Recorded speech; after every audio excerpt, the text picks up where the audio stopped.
Hello, hello, hello. I am in Mexico right now. I'm actually in Morelos, where my grandparents live. Um, I really hope this isn't focused on my face because I'm sweaty, my eyebrows are overgrown. But yeah, if you're wondering where I'm sitting, I'm actually sitting on my bed. If you know, you know the curtains. And of course, they're this beautiful pink because it's my bed. So actually, before I came here to my grandma's, I was in Mexico City. And here is that vlog. So day one, I didn't record a lot. It was mostly just going through the airport and finding our hostel. Only thing that happened that day was spontaneously going to Chinatown and exploring the park beside Palacio de Bella Arte, which was pretty close to where we were staying in my opinion.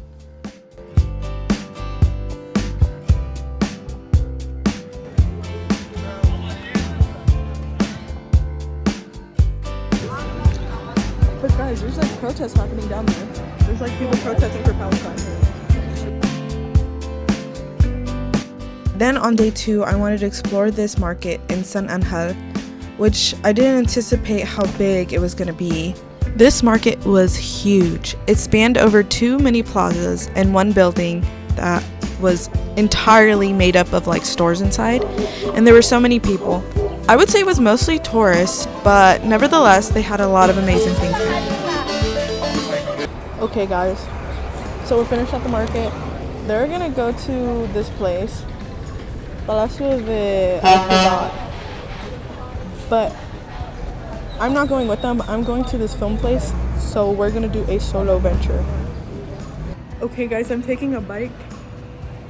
Pray for me, I'm very nervous. Y'all, when I tell you, after this, I became obsessed with riding on motorcycles. They were cheap and fun, and honestly, this was a game changer for me throughout the trip.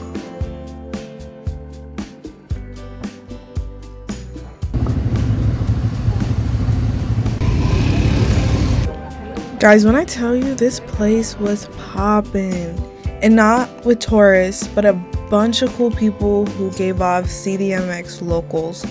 And yes, I hopped in this big ass line for the photo booth, but this place was a holy grail in my opinion. Film, coffee, and a photo booth. I ended up asking the guy who ran the photography side if I could see where the film was processed, because I don't know, just it really drew me to the fact that I could see like through a door already they're like how they process stuff. I'm like seeing the process that they have here. Y'all recognize this, bro? And then they have like a colored one, I think. And then estamos aquí con Arnold Acevedo. Hola, ¿qué tal? Soy socio de Great Lab. Y este es el laboratorio, esta es la parte donde revelamos los rollos.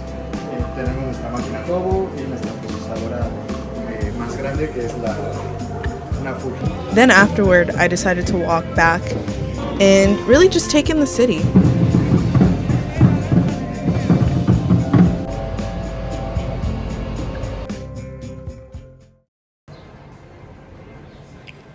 Day 3 was unfortunately the only day I got to revisit the Zocalo area. But while I was there, I surprisingly ran into the Museo Archivo de Fotografía. On the first floor, they had this amazing show showcasing current female artists.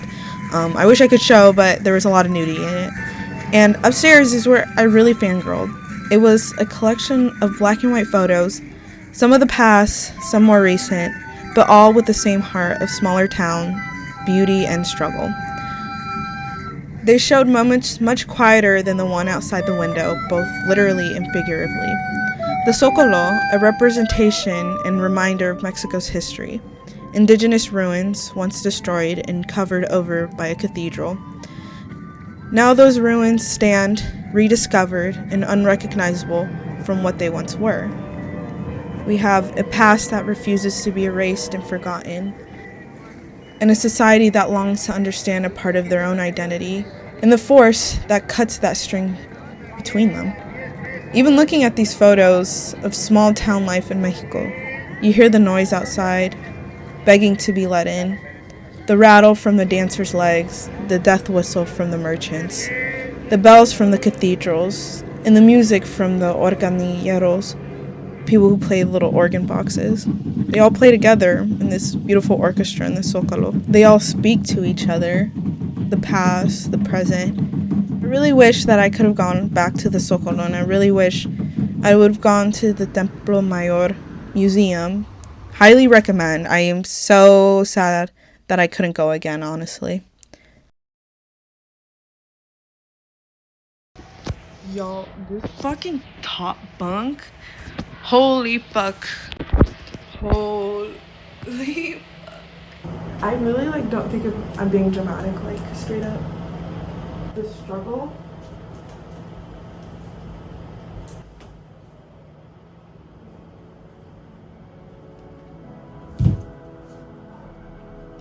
So I haven't gotten a chance to chit chat with y'all, but for some fucking reason I'm in Mexico City right now, and I'm gonna be here for a week.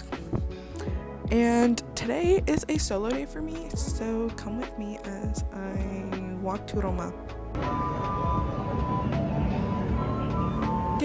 And I'm walking, and high key,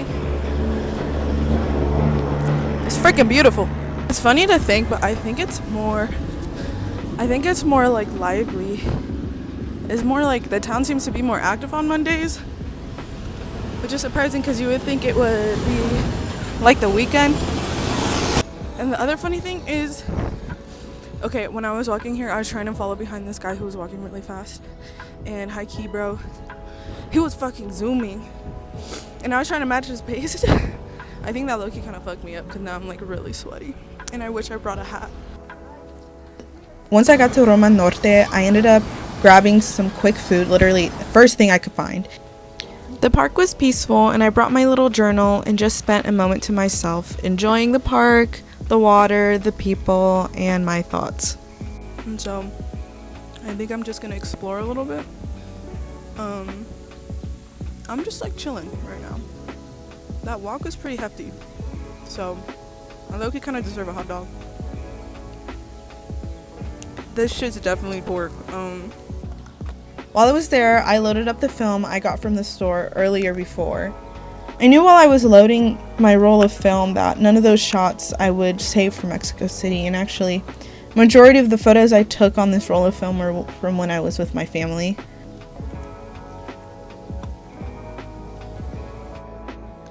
Then after that, I went and explored the shops. I looked at some cool artwork, looked at the restaurants, and overall just really took in Roma Norte.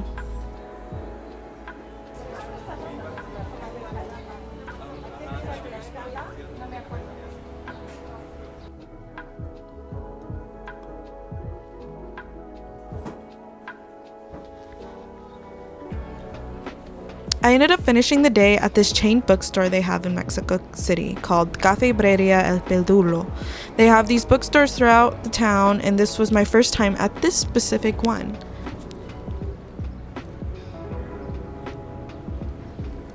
I don't know if I'm supposed to be up here. I've decided to sit and eat here at the bookstore because it's also a cafe. Yeah, it's been a pretty chill day. I've just been kind of exploring, going about. I got... Gracias, sorry.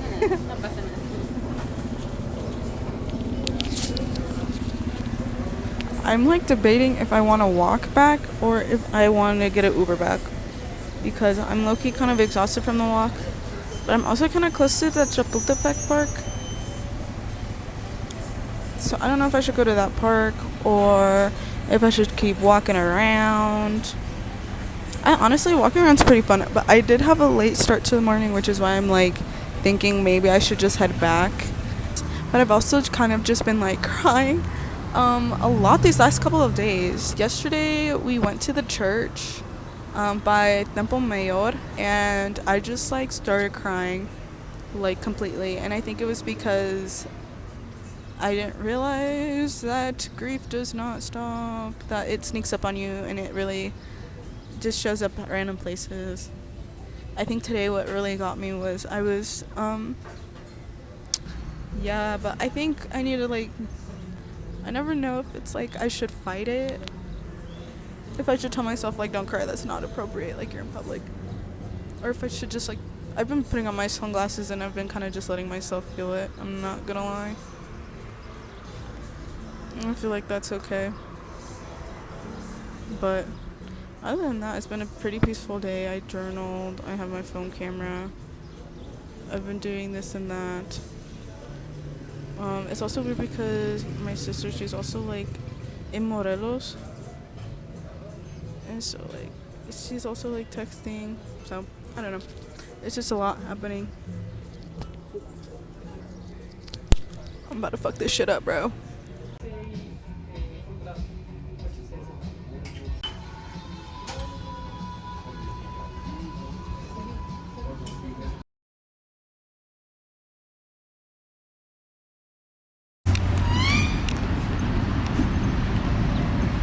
We're at the park. One of the girls I came with, I guess wanted food, so she's walking around to go find food, but the thing here is still opening up. But I low-key just didn't feel like walking around because I know I'm gonna be walking a lot in the museum, so I'm sitting at this like place that's right in front of the Anthropology Museum. I'm excited. This will be my second time going to the Anthropology Museum, and I don't know how much I can vlog, but driving here was really nice because like we saw some like very like iconic like Mexican scenery, especially with that statue. I don't know if I took photos of it. I didn't take a video, but it was like, it felt very much like Mexican downtown city, and she was playing a lot of like Hilary Duff, but yeah, so far when we've gone as a group, I always try to get women Ubers, only because I kind of find it easier to talk to them, and I mean, why not? It's the same price. But yeah, I can't believe it's Tuesday. It's only Tuesday. Then and then later we're going to do Lucha Libre. So the Anthropology Museum it's a whole day's worth type, but we figured we'd try to squeeze those two in because at the hostel they're gonna have the Lucha Libre like around like 4:30 and the park closes at 5. So either way, I feel like it would have worked out, but yes. The Anthropology Museum is one of my favorite parts of the Chapultepec Park, and honestly, after experiencing this museum in the Castillo de Chapultepec, personally for me, I'm not gonna lie, every museum I've gone to after that has just felt so uninteresting to me, honestly. The museum, the way it's structured is it starts you with this idea of unity. How as a community in a country, regardless of skin color, race, we're all human beings in the end. And then starts you at the beginning of life and gradually introduces you to the civilizations that came before us in Mexico and how those regions are doing today. They also try to help you understand how some of these ancient structures felt like when they were currently in use.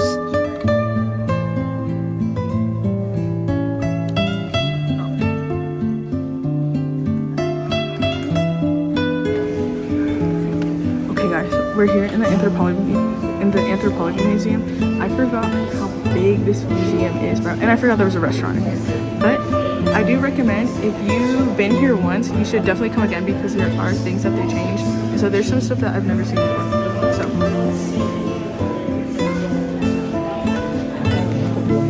they also have this giant koi pond in the center, which is so beautiful.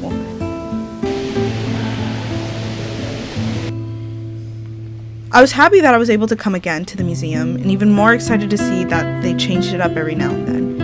And this time around, they had a whole area dedicated to clothing around the country. When I came to this part of the museum, I was paying closer attention to clothing that came from the part of where my family's from, which is Puebla.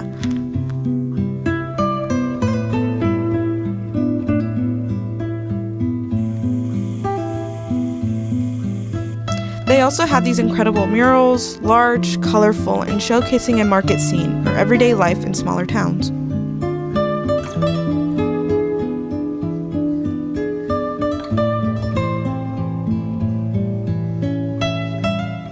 And actually had people below us working in real time, which I thought was cool.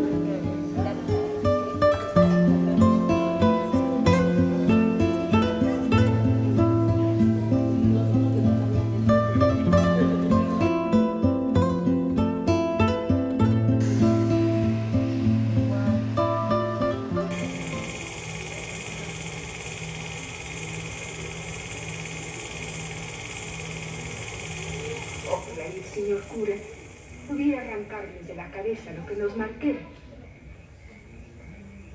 Qué bonito sería poder vivir en paz con todos los del pueblo, tratándonos como hermanos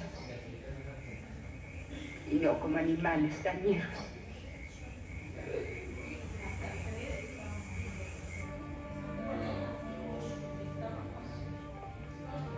Querer y requerir una libertad absoluta para su pueblo, hasta que la vean votar y digan, ¡viva el zapatismo de Chiapas!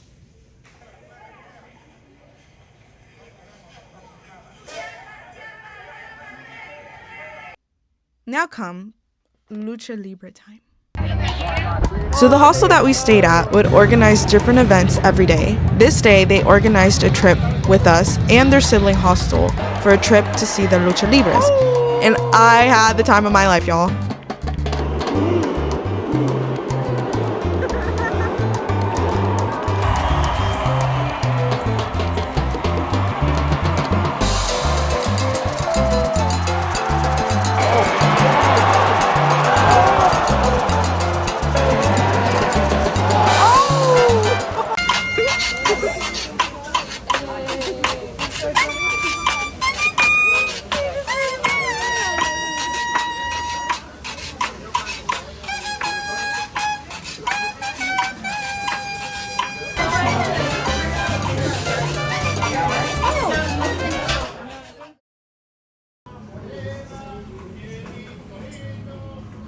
On this day, we started the morning at Roma Norte, quickly explored together.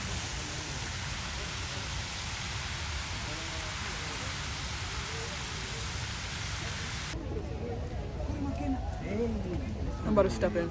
Guys, this is my second dog in park situation. A 7-Eleven dog? And then I kind of split off when the group got bigger. I was gonna go to a fancy burger spot because I really wanted a burger. Yeah. I don't know. I am like very drained today. But I was walking and I saw this place, and I don't know. I thought I'd switch what I wanted just to see, who knows. So I decided to come here off a whim. I think this was a very last minute, on a whim type thing. Because literally I had it in my search that I was going to go to a burger spot, but like I said, I think it felt...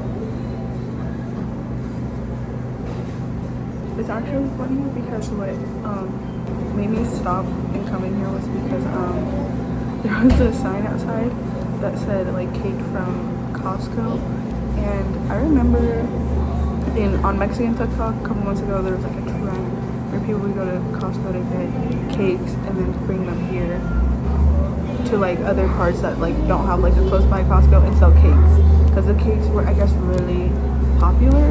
And there's Costco here. I don't know if it was specific to like Costco anywhere, if it was just the US, but I think like there's not a lot of Costco's around, so they'd go to Costco, buy cakes, and then like cut them up and then sell them. And I saw that and I was like, I know what that is. I know the tea. I feel like on this trip my cup's been poured to help others, and I think a lot of times then when it's just me, I don't have like much energy for myself, which is hard. And it's like I'm trying to find a balance, just like us during the day normal. It's like a lot of like me translating, and my phone's the only one that works, and I think it's just like I kind of been like a little like exhausted from the day of that. The other thing is like I love the city. Like I love the city with everything that I have, and like I think it's just interesting hearing like at a hostel specifically people's perspective of a city that I care for so much. I was actually talking about this to someone. Sí, gracias. I was actually talking to someone about this, but like staying at a hostel, a lot of other people that I'm there with are like, I've been to this place. I've been to, oh, they love Oaxaca. They're like, I've been to Oaxaca. I've been to Guatemala. I've been to Italy. Oh yeah, last weekend I was in Berlin. This week, and now they're here. And like, I'm just like, well, what do you think about this place? And it was actually interesting. I was with, during Lucha Libre, I was in a car, a bunch of Australians, bro. There's actually so many Australians at the hostel. And I was like talking to one of them, and I was like asking them what they thought about Mexico City. And they said they were like, they like it. They do. They think it's a beautiful city. They just like, and then they said they were like, it's just like there's some type of sadness. Like I could see it. Like, I don't know how to explain it, but there's some type of sadness that's here. I don't know. Something I've been thinking about.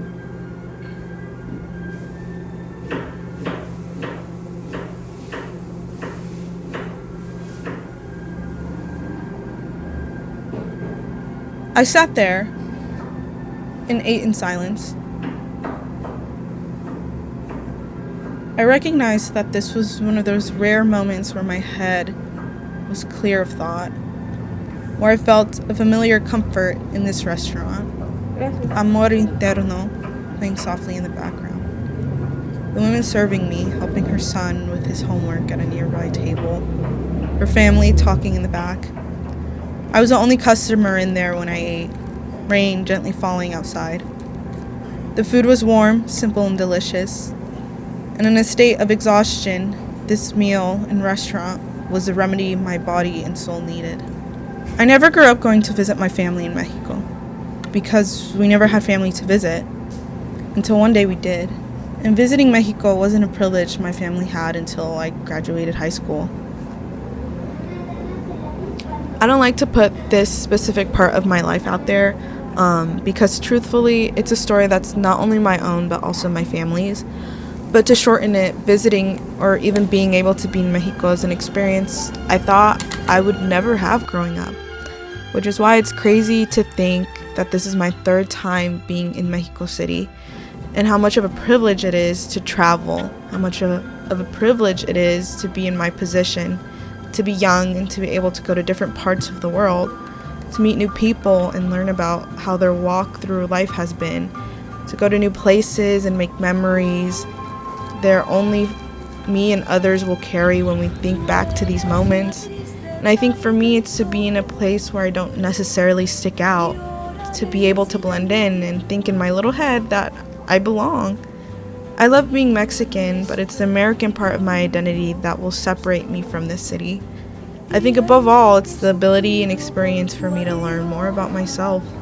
Mexico has always found a way to teach me something new about myself every time I go. This won't be the last time I'll be in this city, so you can bet your ass on that. But this was probably the first time where I felt both alone but also at home in a town.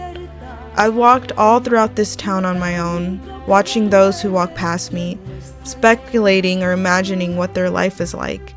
The same question running through my head that I think a lot of other Mexican Americans might ask themselves.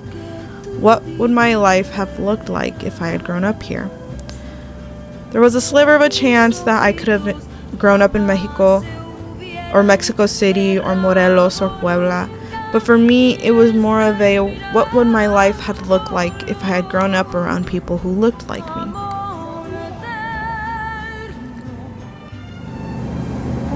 I'm not gonna lie, I also was feeling like what WWABD,